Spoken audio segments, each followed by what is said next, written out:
Berat badannya kurang, cuma 46 kilogram. Mungkin agak bodoh juga. Kok bisa hidup Anda ya? Mari kita sambut Deddy Mulyadi. Iya, Kang Deddy, terima kasih ya. Terima kasih. Silakan duduk. Pekerjaan orang tua apa? Tentara.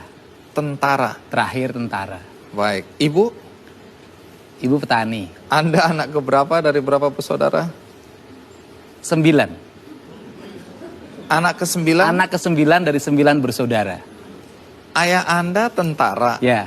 Tapi sepintas saya baca riwayat hidup Anda, kok hidup Anda lebih banyak prihatinnya, lebih banyak susahnya. Anak tentara kok hidupnya susah ya? Ya tentaranya kan sampai 28 tahun. Pangkatnya prajurit kader, palang 3 di sini. Oh, sampai umur berapa tadi? 28. Umur 28 Ya. sudah nggak jadi tentara lagi? Iya, jadi bapak saya 20 tahun udah bikin anak. 28 tahun Ya. pensiun dengan pensiun atau apa? Pensiun, diberhentikan. Karena sakit. Kenapa sakitnya? Diracun oleh mata-mata Belanda. Gara-gara dipensiun dalam usia itu akibat diracun oleh mata-mata Belanda ya. Ya. Sehingga ayah tidak bisa bekerja dengan baik. Ya. Setelah pensiun apa yang dikerjakan ayah? Ya di rumah. Karena saya dengar Sakit. sakit-sakitan. Ya pernah kuli-kuli di kuli perkebunan tapi nggak tahan lama karena terlalu jujur.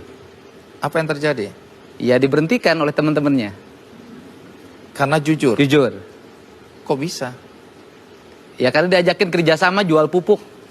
Dia nggak mau. Di perkebunan nggak mau. Dia lebih baik berhenti. Wow.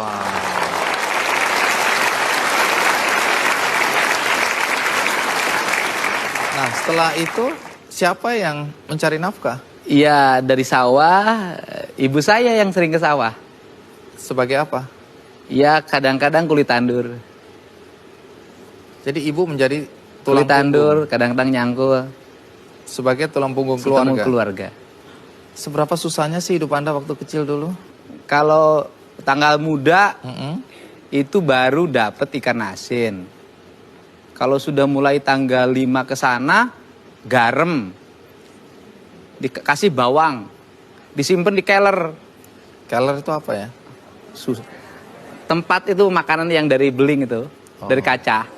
Jadi makan nasi, kalau di atas tanggal 5, lauknya garam, Garam, bawang, pakai bawang segitu aja. segitu Dibagi aja. 9. Dibagi 9 anak. Ya. Kok Makanya bisa, badannya kurus. kok bisa hidup Anda ya? Saya juga aneh. Nah saya dengar untuk menambah lauk Anda cari keong. Ya kan kalau ini kan kalau malam-malam ibu saya suka ngajakin cari belalang, Belalang untuk apa? dimakan. Soal jualan es mambu dan lain-lain itu kenapa ya? Ya es bambu itu kan saya pengen makan es kayak orang, tapi nggak punya duit. Terus? Ya akhirnya gimana caranya bisa makan es? Cita-citanya cuma makan es. Ya ngambillah dari Mang Rojak tetangga. Oh masih kenal Mang Rojak ya? Oh masih Haji Rojak. Oh, terus? Nah kemudian dapat 50 kan satu kali tempatnya itu 50 itu dapat pelingnya 5 lebihnya. Lebihnya itu untuk boleh dimakan. Nah saya malah ketika dagang itu malah nggak makan karena sayang diuangin semuanya.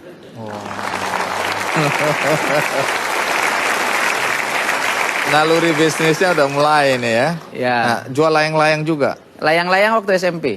SMP jual SMP layang-layang. saya lihat orang main layang-layang, saya pengen main layang-layang tapi nggak beli. Ya coba kita jualin pinjem uang orang. Kemudian akhirnya ketika sudah beli sayang juga kalau dipakai main layang-layang. Jual lagi. Jual lagi.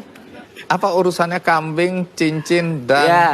Orang-orang kan pada punya kambing tuh. Iya. Oh saya kok nggak punya, gitu kan? Saya pengen juga kayak orang gembala kambing, gembala domba. Kata bapak saya duitnya dari mana? Punya nih cincin jual. Nah waktu itu akhirnya dijual harganya Rp7.500. bisa beli kambing. Beli. Tapi gara-gara itu saya dengar keluarga mulai beternak dan Iya, domba menyelamatkan keluarga Anda ya? ya. Saya sama kakak saya yang kedua paling gede namanya Kang Ade. Sama ibu saya yang tukang nyabit rumput. Ya saya tukang ngembala. Dan dari situ beranak 2 jadi 40. Oke, domba menyelamatkan keluarga Anda karena saya dengar sekolah apa segala macam dibiayai dari ternak domba dari itu situ, tadi ya. Iya. jual bata itu bagaimana ceritanya? Ya bukan jual, jadi gini Apa? kan kalau kita suka pengen punya duit juga, kalau buat hari raya Lebaran kan buat beli baju baru. Iya. Nah itu saya suka kuli mikul. Kuli mikul. Mikul bata itu kan ngangkutnya jauh tuh hampir 5 km dari hutan kan, dibawa ke kampung dibakar. Satunya dibayar seperak, saya bisa bawa 10 biji, 10 perak. Umur berapa itu? Ya SD lah kelas 4. Orang tua tahu ini. Tahu. Nah kemudian uangnya disimpan-simpan.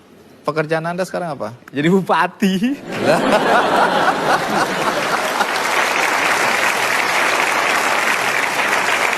Bupati mana?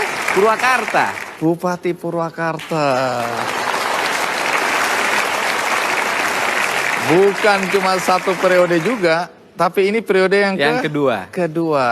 Jadi artinya warga menganggap Anda sukses. Ayah Anda tentara, tapi pensiun dini ya, di usia 28 tahun karena sakit-sakitan akibat diracun oleh mata-mata Belanda. Dan akibat diracun itu mulai sakit-sakitan dan tidak bisa menjadi tulang punggung keluarga. Anda hidup dalam keprihatinan, walaupun ceritanya tadi ketawa-ketawa, tapi pada saat itu pasti nggak ketawa-ketawa itu ya. Ini karena sudah kita lalui, jadi Anda bisa tertawa. Nah, Anda ingin mengikuti jejak ayah menjadi tentara. Iya. Alasannya apa persisnya? Iya, karena seneng waktu itu saya seneng banget sama Jenderal TNI M. Yusuf. Pak Yusuf ya. Iya. Jadi saya lihat, wah hebat banget, saya pengen kayak dia gitu. Terus apa yang Anda lakukan? Iya, lulus SMA daftar tentara. Daftar kemana? Pertama Akabri. Lolos atau tidak? Enggak. Kenapa nggak lolos? Berat badannya kurang, cuma 46 kg. Padahal batas minimal 55. gagal. Agak lewat. Ini bukan karena kemampuan ini ya. Kan? Ya Anda- mungkin agak bodoh juga. Saya nggak bilang gitu loh ya. Walaupun saya senang dengan jawaban itu. Setelah gagal masuk Akabri, Daftar lalu lagi. kemana? Secaba, kan turun tuh. Kalau Oh, Akabri iya. kan datang 2. Ini Iya, Sesan. Sekolah calon Bintara. bintara. Oke, terus Ya gagal lagi. gagal lagi. Iya. Ini karena apa sekarang ini? Iya sama, berat badan kurang. Lah aku udah tahu kurus, kering, kecil gitu, kenapa mau nekat masih? Ya nggak ada pilihan lagi dalam hidup waktu itu. Gagal kedua, Iya. lalu ngapain? Gagal yang kedua ikut UMPTN. Artinya mau kuliah nih. Kuliah ceritanya. Terus? Lulus. Oh lulus, karena nggak ada. Nggak bodoh kan? Enggak. Ya. Walaupun saya nggak tahu nilainya pas-pasan atau tidak. Lolos. Lolos. Masuk di mana waktu itu? 4. Jurusan? Fakultas Hukum. Ini kan anak miskin ya, minta maaf ya. Nah. Dari mana biaya kuliahnya? Ya itu nggak jadi. Maksudnya? Yang nggak diambil. Oh lulus tapi nggak dilanjutkan? Ya nggak, bukan dilanjutkan, diambil aja Oh enggak. diambil aja enggak? Jadi lulus tapi nggak masuk? Iya nggak daftar ulang. Oh terus jadi? Cuman lihat di koran ada namanya, ya sudah lah. Karena apa? Nggak punya duit. Oh alah, jadi dugaan saya benar ya? Benar sekali. Iya. Lalu ngapain? Ya waktu habis itu pergi ke Purwakarta. Untuk? Ya daripada di rumah bengong, bingung, ikut sama kakak saya. Kakak ini orang kaya? Oh repot. Apa? Kaya dan repot apa? Iya dia asalnya kerja di PDAM, kepala bagian. Iya. Tapi nasibnya jelek, jadi tukang jaga genset diturunin. Terus Anda tumpangi? Iya ditumpangin. Semakin susah dong Iya hidup. rumahnya ngontrak. Mau roboh gini aja rumah itu. Lah kok Anda nggak kasihan? Ya sekalian lah biar belangsaknya bareng. Tapi dari cerita itu akhirnya Anda kuliah ya? Ya di situ kakak saya tuh penghasilannya 10.000 per bulan, sisa gaji potongan bank. Jadi tuh kalau belanja disekaligusin, beli ikan asin, beli gudeg itu gudeg dikasih dagingnya bukan dagingnya, tapi tulangnya, itu bertahan 2 minggu. Angetin lagi, makan lagi. Nah dari saya nggak dikasih tempat tidur karena cuma 1 dia punya. Tidur di mana? Di lantai, nggak pakai bantal, nggak pakai apa-apa. Bertahan berapa lama? Setahun. Yang jadi tukang ojek waktu itu ini, masa-masa ini? Bukan waktu SMA. Oh, ini lewat. Udah lulus SMA. Oh, ini sudah lulus ya. Tidur. Jadi kalau akibat tidur itu mungkin karena dingin dan lapar tiap malam tuh bangun. Terus? Ya sholat. Oh, ada positifnya. Ada positifnya. Jadi belangsak itu memang membuat kita ingat sama Ingat Allah. Tuhan. Bukan berarti sekarang nggak ingat loh Oh, ya. ingat pasti Ingat, kalau sekarang lebih ingat lah. Cuman caranya beda. Caranya beda. Akhirnya kan kuliah. Ya kuliah di STH. Duitnya dari mana nih? Ya spekulasi aja. Spekulasi apa? Ya coba-coba siapa tuh ada duitnya. Akhirnya bagaimana? Ya ikut bisa kuliah. Ngenal organisasi. Nah, karena saya dengar waktu kuliah Anda juga jualan ya? Ya. Jualan Jadi, apa? Jualan bala-bala. Bala-bala itu apa? Gorengan. Teman-teman tahu nggak jual bala-bala itu? Tahu. Nggak malu tuh? Ya malu tapi kepaksa. Gak ada pilihan. Berapa lama jual bala-bala itu? Ya hampir 2 tahun. Itu yang dipakai untuk... Ya modal organisasi, modal kuliah. Terus kemudian juga saya kalau malam suka ngakal-ngakal. Apa? Jadi kalau pergi ke kuliahan jalan kaki. Nah kuliah ini kan banyak karyawan tuh. Nah saya selalu pulangnya jalan kaki sama teman saya namanya Komaruzzaman. Terus? Dan nanti biar jalan karena suka diajakin mampir makan bakso kalau malam.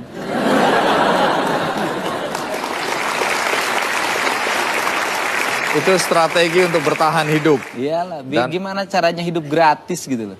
Oke. Tapi memang di masa kuliah saya dengar Anda aktif ya di organisasi ya. Aktif. Organisasi apa aja yang pernah diikuti? Ya HMI dan Senat Mahasiswa aja. Aktif banget ya? Iya. Ya kan ikut mendirikan di Purwakarta karena belum ada waktu itu. Pernah jadi apa? Ketua cabang. Ketua cabang? Ya. Baik. Nah, dilihat dari perjalanan yang berliku-liku. Yang jadi pertanyaan kemudian adalah bagaimana Anda kok bisa jadi bupati? Lanjutkan, menarik karena perjalanan hidup Anda tadi mahasiswa, jualan, nggak malu ya, mencari tambahan. Bahkan saya dengar Anda nggak makan 3 hari waktu kuliah dulu. Iya. Nggak mati itu ya. Pengalaman hidup yang tidak mudah. Sekarang yang jadi pertanyaan adalah bagaimana Anda bisa jadi bupati? Bagaimana ceritanya? Ya, berawal dari karir jadi anggota DPRD. Oke. Saya DPRD dimulai dari pedagang beras. Pedagang beras. Ya, saya jualan beras, kemudian punya uang, punya modal. Nyalon anggota DPRD, saya menang. Kemudian saya jadi anggota DPRD jam 5 pagi sudah di kantor. Ngapain? Untuk bikin konsep, bikin pandangan. Waktu itu dominasi saya terhadap pemerintah sangat kuat. Gagasan-gagasan saya. Hampir 3/4 gagasan pemerintah itu dipasok dari DPRD. Karena Anda memang sudah terbiasa berorganisasi ya, aktivis ya. Terbiasa berorganisasi, terbiasa kerja keras, terbiasa buka pandangan. Saya pernah terbiasa di demo, saya pernah di demo 20.000 orang. Saya hadapin. Waktu jadi apa? Anggota DPRD, buruh, masalah buruh. Sampai hari ini teman-teman pendemo itu jadi teman. Sehingga ketika saya jadi bupati, nggak ada lagi yang demo. Tunggu dulu, apa yang membuat Anda tertarik masuk ke jalur politik? Ya, bisa berbuat lebih banyak dalam membuat kebijakan-kebijakan. Mas Andi sekritis apapun kan susah, paling jadi wacana. Kalau bupati bisa langsung action. Oh. Ceritanya begitu. Ceritanya begitu, oke. Tapi sebelum jadi bupati kan Anda jadi wakil bupati ya. Setelah dari... Ya dia anggota DPRD, teman saya ngomong, kamu jangan lama-lama di sini. Itu udah 3 tahun. Pusing kita katanya, dengerin kamu tiap hari ngomong kita nggak ngerti. Bikin pandangan umumnya bahasanya terlalu tinggi katanya. Udah pindah dari sini. Pindah kemana? Jadi wakil bupati. Nah, wakil bupati ini kita nggak percaya diri waktu itu ya, karena usia saya baru 30 tahun. Terus kemudian bagaimana Anda kemudian ikut pilkada dan... Ya ikut pilkada juga nekat. Nekatnya? Ya modalnya cuma 500.000 di dompet. Kok bisa? Saya nekat aja 500.000 di dompet, daftar aja ke KPU. Gimana? Saya dari dulu yakin betul kalau punya niat pasti Allah memberikan jalan. Jadi waktu ikut pilkada sebagai calon bupati, ya melawan bupati. Tahun berapa? 2008. Hasilnya? Menang. Prosentasenya? Hampir 40%. Itu tahun 2008 ya. Sampai 2013. Terus kemudian sekarang periode kedua. Periode kedua. Anda menang lagi. Menang lagi. Prosentasenya? 67%.